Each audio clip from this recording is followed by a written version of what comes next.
Notre Dame gets a legacy, but it's a Michigan legacy. So you talk about digging up history and getting one up on a major rival. We're talking Notre Dame football. We got Nick Shepkowski on the line from Irish Wire. You can join him right there to break down Notre Dame football as we head toward August camp. Nick, we appreciate you joining us. Mark, appreciate the invitation as always. So we had some discussions on the Michigan side here in the last couple of days surrounding around, okay, was this taken for granted? So if you're not aware, folks out there, Lloyd Carr won a national championship at Michigan. So there are legacies and then there are Let me step in, Mark. Half a national championship. Don't Scott Frost, Tom Osborne, what happened at Nebraska in 1997. That's half a national championship. That is technically correct. So Ohio State fans, Notre Dame fans, whoever hates Michigan, Michigan State fans are always going to point that out. Anyone from the Big Ten that's not in Ann Arbor, yes.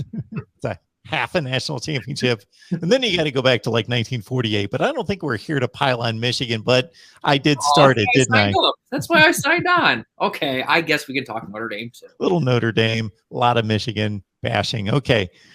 So Lloyd Carr, yes. So this is the last guy that got it done or half got it done for the Wolverines. And you're talking about his grandson. So I think a lot of Michigan fans were hoping and believing that the commitment would go their way. But CJ Carr, paving his own path, has chosen the Irish. Yeah. I just remember when the offer first came out last year. And you see, okay, CJ Carr, highly sought after, especially after he had a very, very good sophomore year, was in the middle of that when the offer came out last year and thought, well, that's cute. His last name's Carr. It's cool that Notre Dame's making an offer. This guy's going to be maize and blue through and through. There's not a chance he goes anywhere else, is there? Then this started gaining steam a little bit and started to kind of wonder, well, maybe there is a little bit of a chance here. Maybe he's not Ann Arbor bound after all. And then really, this came to be real fast. Notre Dame hosted one of their camps last weekend. He threw again in front of Marcus Freeman, in front of Tommy Reese, the offensive coordinator and quarterbacks coach at Notre Dame. Whatever conversations they had obviously went really well. Kind of got wind that the weekend went extremely well, and then saw that on Monday he announced, all right, well, Thursday I'm announcing my commitment. And it wasn't hard to kind of put two and two together with that. It was surprising, especially kind of going in, just thinking back to it's Lloyd Carr's grandson. It's a Michigan family. His father was a quarterback at Michigan. Like, there's way too much lining up here in order for it not to be Michigan that ends up being CJ Carr. But at the end of the day, he ends up choosing Notre Dame. And now Notre Dame, although it's not in the 2023 class, they have a 5-star quarterback of the future. And that's only going to help with offensive recruiting, or at least should only help with offensive recruiting, not just for the 24 class, but for the 23 class as well. And really have a nice way paved out there at the quarterback position, regardless of what happens in this year's recruiting class as well. And that is the big boost, isn't it? It's not just locking up that player, but then you're proving to other recruits, hey, this is a destination. This is, proof of concept. If somebody trusts in us, then you should trust in us as well. Brian Kelly had certainly upgraded recruiting over the back half of his tenure at Notre Dame. Now Marcus Freeman with a #1 recruiting class, and we've got a long, long way to go, of course. Do you see a difference in maybe even stepping it up another notch under Marcus Freeman? Yeah, it's crazy because you would look at it and you would say that Charlie Weiss did a lot of things poorly at Notre Dame. Recruiting offensive talent wasn't one of them. Now, defensive talent didn't always rise to meet that. There's some stars that you can remember and probably name. Harrison Smith is probably the first one that comes to mind, at least NFL career-wise. Off of that, Weiss was responsible for recruiting successfully Manti Te'o to Notre Dame. It's not that he didn't have all of it defensively, but it just was a lot more scattered. And Brian Kelly upped that regularly. And you saw a rise not just with offensive skill players like the Golden Tates and Michael Floyds, but you saw that across the board, really. A lot more depth, offensive line-wise depth under Kelly. That was developed. Tight end position went from being a very good spot to, I don't think it's much of an argument, but in terms of what they put out in the NFL year after year after year, tight ends are as good as anyone's in the country on an annual basis. That rose under Kelly. But where you didn't see it was you didn't get that hot prospect quarterback. You always got kind of that second tier guy.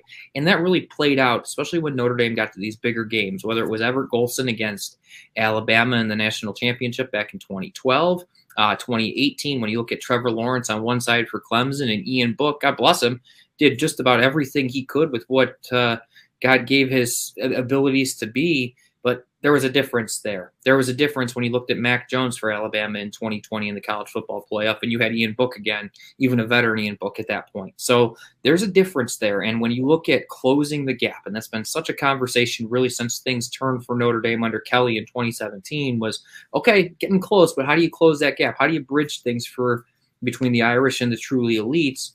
Quarterback was always the starting point with that. This at least lays the possibility of going from pretty good. I don't think anyone's going to complain about Ian Book. The future with Tyler Buckner, I think people have pretty high expectations for him. This kind of leads the way to, okay, your expectation down the road can be great from that position, not just pretty good. Got Nick Shipkowski on the line. The destination is Irish Wire. Check out his work right there and the rest of the staff at Irish Wire, tracking Notre Dame and a significant recruiting haul already. Number one in the country, and the latest gem, of course, CJ Carr, top 5 quarterback out of the state of Michigan. So big recruiting weekend coming up, of course, this weekend. Nick, what are some of those stories and narratives that are out there that Notre Dame fans are looking for?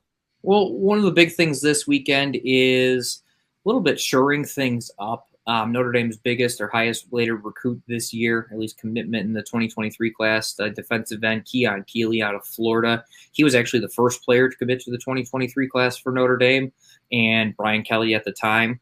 And he's still been very strong in his verbal, but just, how it is this day and age. You can never just take a verbal commitment for being a verbal commitment. It's all right, you still have work to do, and that's still believed to be the case, as Keeley's taken visits to Florida recently. Alabama's lined up for him. I mean, a bunch of the powerhouses are still in pursuit of him, so making sure everything is good on those fronts. Then you're looking at 5-star safety Caleb Downs. Notre Dame has obviously Kyle Hamilton just went to the NFL draft. They bring in Brandon Joseph, who's one of the top safeties in the country as a transfer from Northwestern, but what's the future of that position? How do you keep that at a high level? Caleb Downs would go a long way in doing that. A couple other players, some 4-star prospects from most outlets, linebacker Jaden Osbury, offensive tackle Monroe Freeling is there this weekend. Receiver's been a huge position of need for Notre Dame. Chesney Stuckney, the old Clemson star, has taken over as a wide receivers coach. Rico Flores Jr. is there on campus this weekend, as is a cornerback and a defensive lineman, I believe. So, not saying that they're gonna lock things up and bring in every one of these guys, but if they can secure Keeley and make sure that he stays committed to Notre Dame and doesn't really test the waters of what else is out there, and you can lock out maybe a player or two that's here on campus this weekend. I mean, this is already the basis of a really good class. And take a big step in making sure that it stays in the top 5 by the time things are all said and done next January or February.